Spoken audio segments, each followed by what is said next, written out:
লাল হয়ে যাচ্ছে একের পর এক মেট্রো স্টেশন, তাতে রেগে লাল কলকাতার মেট্রো কর্তারা। নবনির্মিত হাওড়া ময়দান থেকে পুরনো যে কোনো মেট্রো স্টেশন, অলিগলিতে ঢু মারলেই দেখা যাচ্ছে যত্রতত্র পড়ে রয়েছে পানের পিক।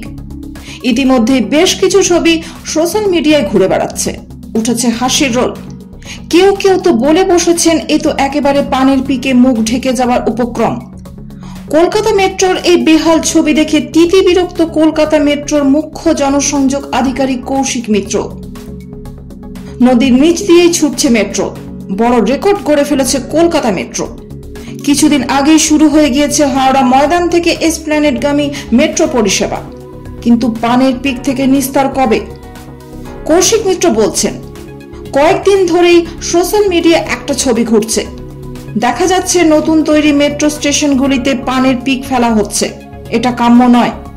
আমাদের কলকাতা, আমাদের মেট্রো রেল আমাদের সবার গর্বের জিনিস। গঙ্গার নিচে মেট্রো এখানেই প্রথম হয়েছে, যা কোথাও হয়নি তা করে দেখিয়েছি আমরা কলকাতাবাসী হিসেবে। আপনার যে সহযাত্রী এটা করছেন তাকে এটা না করতে অনুরোধ করুন, তাকে বোঝান যে এটা পরিষ্কার রাখা আপনারও দায়িত্ব।